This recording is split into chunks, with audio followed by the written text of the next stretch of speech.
Dear students, in today's class, we will discuss esophagus found in different vertebrates.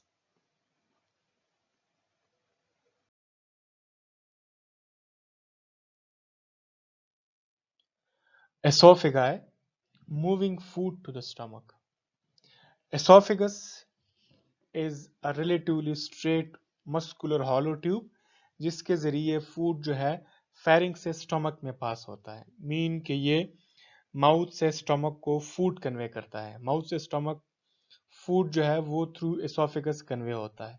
ठीक है. So oesophagus can contract और expand to allow this passage of food. ठीक है. Anatomically अगर हम देखें, so it lies behind the trachea and heart and in front of the spinal column. फिर ये पास होता है through the muscular diaphragm as you can see in this figure. ठीक है. Before entering to the stomach. So anatomically ये behind the trachea and heart and in front of the spinal column मौजूद है. ठीक है. और फिर ये मस्कुलर डायफ्राम से होता हुआ स्टमक में एंटर होता है. ठीक है. एसोफेगस के जो दोनों एंड्स हैं, as you can see in this figure, ठीक है, they are closed off by muscular constructions. इन मस्कुलर कंस्ट्रक्शंस को हम क्या कहते हैं? स्पिंक्टर्स. आप इंटीरियर साइड पे देखें या अपर एंड, इसको हम अपर एसोफेजियल स्पिंक्टर कहते हैं. और जो डिस्टल या स्टमक के साइड पे जो है, as you can see in this figure, उसको हम कहते हैं लोअर एसोफेजियल स्पिंक्टर. ठीक है.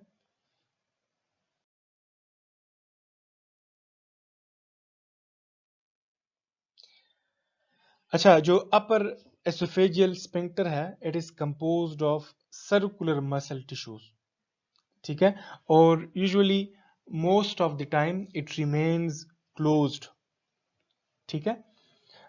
फूड जब एंटर होता है फेरिंग से, ठीक है, सो वो इस स्पिंक्टर को रिलैक्स करता है और इसके थ्रू वो एसोफेगस के एंटीरियर पार्ट में दाखिल हो जाता है. ठीक है. सो जो स्पिंक्टर मसल है, जैसे ही फूड दाखिल हो जाता है, इट इमीडिएटली क्लोजेस. किस लिए? To prevent food from backing up. So food जब फेरिंग से आता है तो वो इस स्फिंक्टर मसल को रिलैक्स करता है, ये ओपन हो जाता है. और जैसे ही वो इस एसोफेजियल अपर एसोफेजियल स्पिंक्टर को पास करता है तो ये स्पिंक्टर ये जो क्लोज हो जाता है. किस लिए? To prevent food from baking up. Contraction of the muscles in the esophageal wall, ठीक है, जिसको हम पेरिस्टालिसिस कहते हैं, it move the food down the esophageal tube. जैसे कि प्रीवियस स्लाइड में हमने बात की कि esophageal wall में जो मसल्स है, इनकी contractions की वजह से फूड जो है ये डाउन द esophageal tube जाता है. ठीक है, टुवर्ड द स्टमक. फूड जो है, it is pushed ahead of the peristaltic valve until it reaches the lower esophageal sphincter. जैसे ही ये लोअर एसोफेजियल स्फिंक्टर तक चला जाता है तो वो ओपन हो जाता है and this sphincter allow food to pass into the stomach. जैसे ही फूड स्टमक में दाखिल हो जाता है तो फिर ये स्फिंक्टर, जैसे ही फूड इससे पास होता है लोअर एसोफेजियल स्फिंक्टर से, तो इट क्लोजेस. किस लिए? To prevent the stomach's gastric juices and contents from entering the esophagus. ठीक है.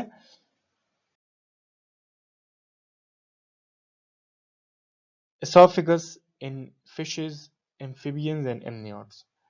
अगर हम फिशेस और एम्फीबियंस में देखें, so they have short esophagus. और अगर हम एमनियोट्स में देखें, they have longer esophagus due to their longer necks, as you can see in this figure. ये जो ग्रेन और सीड ईटिंग बर्ड्स हैं, they have a crop. Crop जो है, it develops from the caudal portion of the esophagus और ये as a store act करता है. ये जो ग्रेन और सीड ईटिंग बर्ड्स है, ये इस क्रॉप में फूड स्टोर करते हैं और क्रॉप इंश्योर करता है कि स्टमक और इंटेस्टाइन को कंटिन्यूस सप्लाई ऑफ फूड हो. ठीक है, फॉर डाइजेशन. तो ये स्ट्रक्चर इन बर्ड्स में जो फीडिंग की फ्रीक्वेंसी है उसको क्या करता है, उसको रिड्यूस करता है। और फिर भी इन बर्ड्स की जो, इन एनिमल्स की जो मेटाबॉलिक रेट होती है, दे maintain a high metabolic rate. Birds क्यों हाई मेटाबॉलिक रेट मेंटेन करते हैं? तो एक स्टडी ये भी है कि ये risk taking, high risk taking behaviour के साथ एसोसिएटेड है। अगर हम बर्ड्स को देखें, so they were more likely to approach potential predators. तो इसी वजह से भी एक ये रीजन है कि इनका मेटाबॉलिक रेट हाई होता है।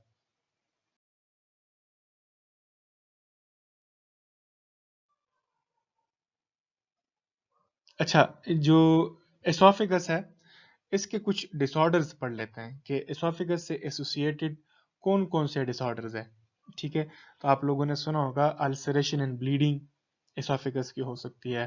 ठीक है, हर्ट बर्न जो बहुत ही कॉमन प्रॉब्लम है एसिड रिफ्लेक्स की वजह से जो क्रिएट होता है, ये वो कंडीशन है जिसमें शायद आप लोगों को पता हो कि जो स्टोमक कंटेंट्स है, some of the stomach contents they are force back into the oesophagus. तो उसकी वजह से हम लोअर चेस्ट में एक बर्निंग पेन जो है वो फील करते हैं। ठीक है, और यूजुअली ये जो हर्ट बर्न है, कौन कौन से फूड है इस तरह से जो हर्ट बर्न काज कर सकते हैं? उसमें सिर्फ फूड नहीं है बल्कि ओबेसिटी भी है, लेक ऑफ एक्सरसाइज है, डाइट भी है। ठीक है, अब जो प्राइमरी सिम्टम है बर्निंग का, बर्निंग सेंसेशन, वो हम थ्रोट में फील करते हैं या चेस्ट में। ठीक है, सो ये एसोफेगस के जो डिसऑर्डर्स है उसमें एक अल्सरेशन और ब्लीडिंग है, हर्ट बर्न है। ठीक है, इस डिसऑर्डर है उसको कहते हैं एक्लेजिया। ठीक है, एक्लेजिया में वो जो पेशेंट है, he she is unable to swallow और pass food from the oesophagus to the stomach. Achalasia का वजह, इसकी वजह क्या है? It is caused by destruction of the nerve endings in the wall of the oesophagus. और उसमें एसोफेगस का जो अपीयरेंस है, बर्ड बीक अपीयरेंस है एसोफेगस की, जैसे कि आपको इस फिगर में नजर आ रहा है। ठीक है,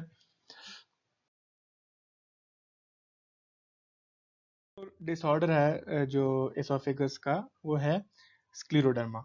स्क्लेरोडर्मा का शायद आप लोगों ने सुना हो, it is a group of rare connective tissue diseases. ठीक है, और यूजुअली इनको as an autoimmune rheumatological disorder classify किया जाता है।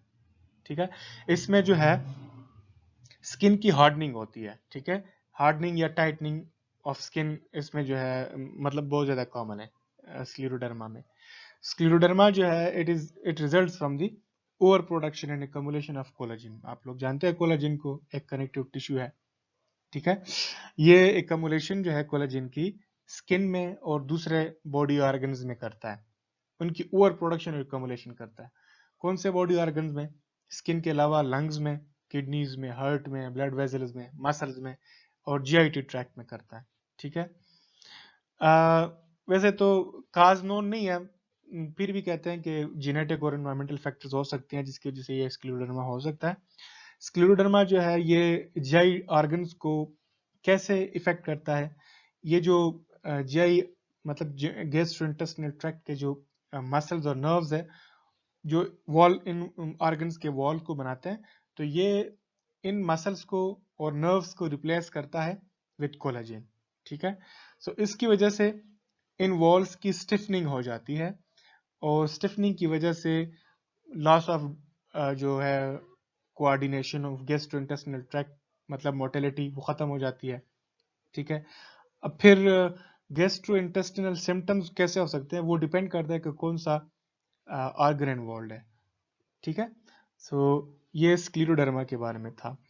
स्पाज्म्स जो है ये एसोफेजियल मसल्स के काज हो सकते हैं, और एसोफेजियल स्पाज्म जो है, these are painful contractions within the muscular tube, जो कि हमारे माउथ को और स्टमक को, मतलब एसोफेगस जो है, जो कनेक्ट करता है। और एसोफेजियल स्पाज्म कैसे हम फील करेंगे? Like sudden severe chest pain. ठीक है, that lasts from a few minutes to hours. वैसे तो एसोफेजियल स्पाज्म जो है ये टिपिकली अकर होती हैं और ये खुद ब खुद ठीक हो जाती हैं, they do not need treatment. ठीक है, तो आपको यहाँ पे जो दूसरा फिगर है इसमें से